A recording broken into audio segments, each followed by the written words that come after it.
Hey guys, this is John from US Dash Camera. Today I got a review on the Street Guardian SG9665XS. So this was sent to me for review from Street Guardian USA, so I'd like to thank them for sending out this review unit. Now, this camera is a little different from their other cameras because in the past they always tried to make high-end, or at least highest quality video cameras that they typically could, where this one is more of a budget camera.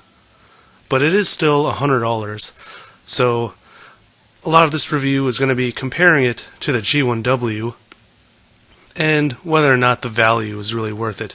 So this one comes with a 32GB card, and you can see here the reason why I wanted to compare it to the G1W is it uses the same Novatech processor and Aptina CMOS sensor, so the picture quality shouldn't vary a whole lot than the G1W, which is $50 to $60. But Street Guardian is definitely more of a retail style product as opposed to something that just ships direct from China in a generic box. And of course it does have a super capacitor, and it does support up to 128GB memory cards, which the G1W only supports up to 32 gigs, so that's pretty awesome. So here's the camera. It's very small.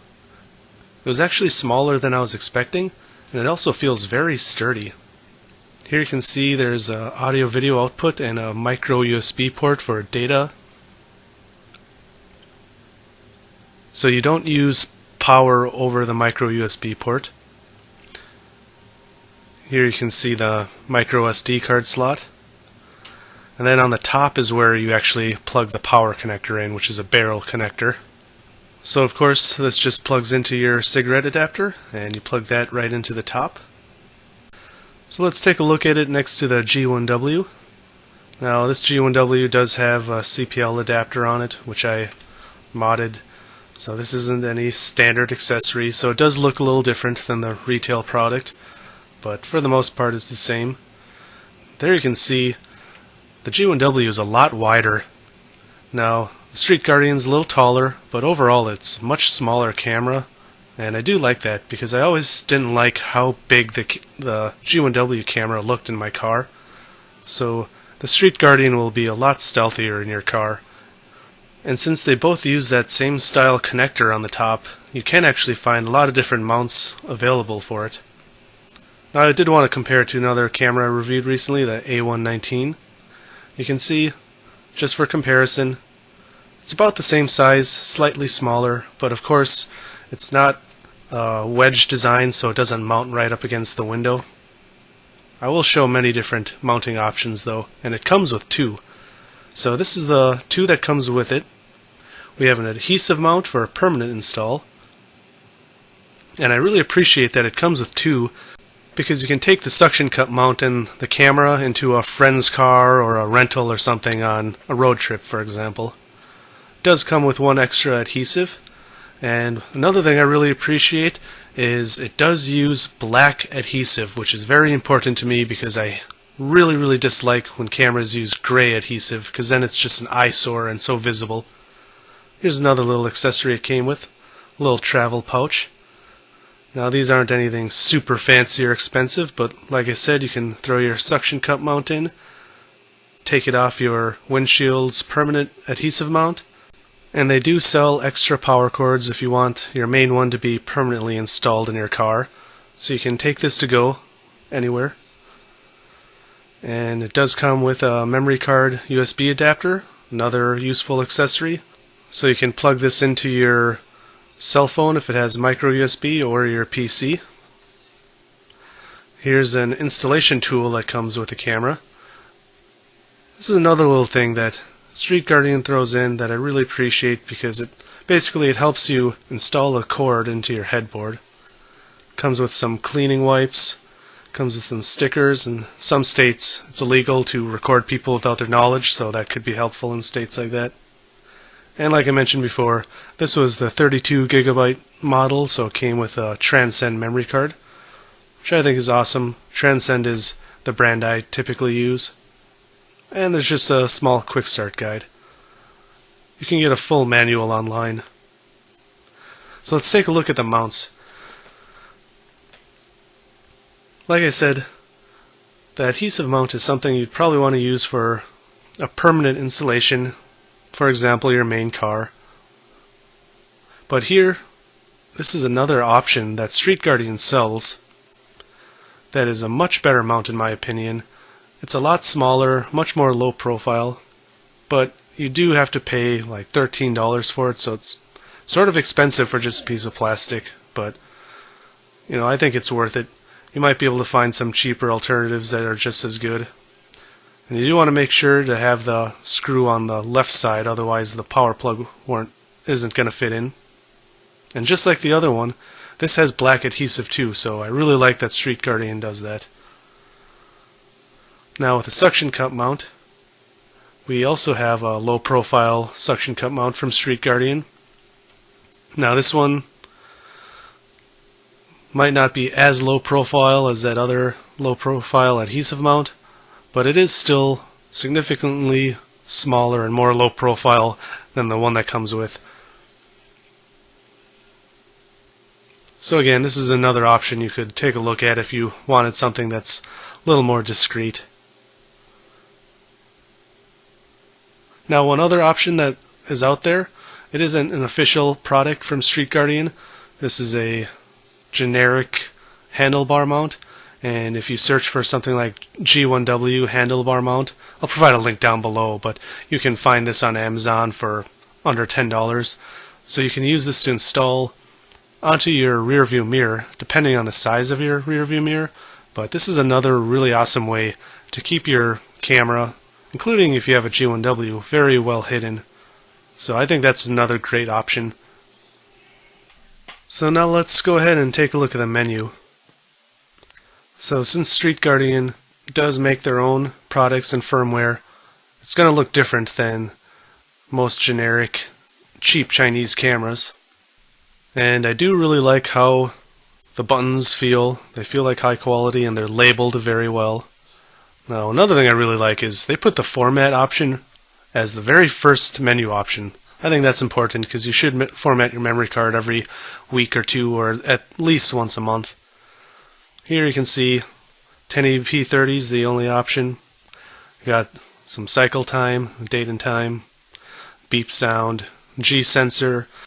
So these are all pretty standard features that any dashcam users will recognize.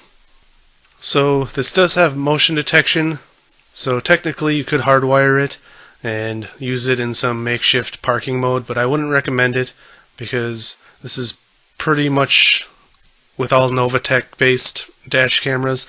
The motion detection isn't buffered or anything, so you can see here, I'll play it again, it doesn't start recording until a second or two after the motion.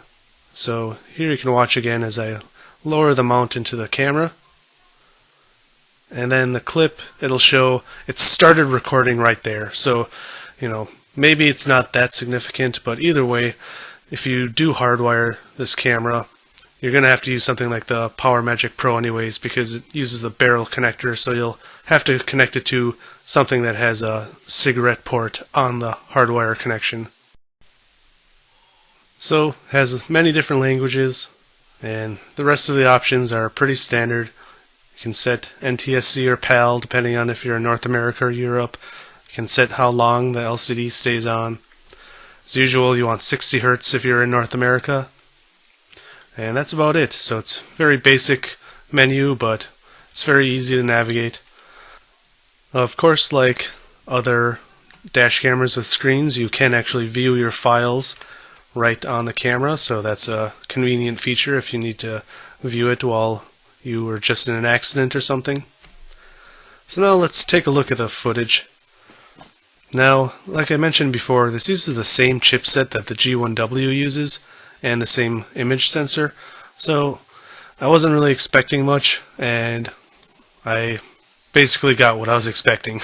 It's nothing amazing, but what was always great about the G1W is it was probably one of the first cameras that had good enough quality and was affordable. So I think here you can see for yourself the video quality is decent, it's adequate, it's definitely passable. I wouldn't care if my camera in my own personal car was recording in this quality. It's definitely better, but of course this is a budget camera. Now, the night quality is a mixed bag. It's about what would be expected from this chipset. And the audio is decent, of course, too. So the video alone is a little over 13 megabits per second. With audio, it's a little over 15 megabits per second. So for a single channel camera, that's not the highest, but like I said, it gets the job done, and that's what budget cameras are for. So like I said at the very beginning, this is Street Guardian's budget camera. And of course people are immediately going to say, why would I want to buy this when I can pay $50 or $60 or $65, whatever it is now, for a G1WC? And I would argue that this camera does offer quite a lot more. If you add up the price of, say, an extra suction cup mount, a USB adapter, a 32 gigabyte memory card,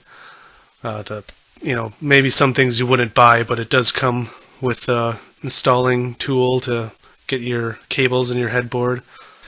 I think it does show they care enough to even include those wipes, cleaning wipes for installing the adhesive mount.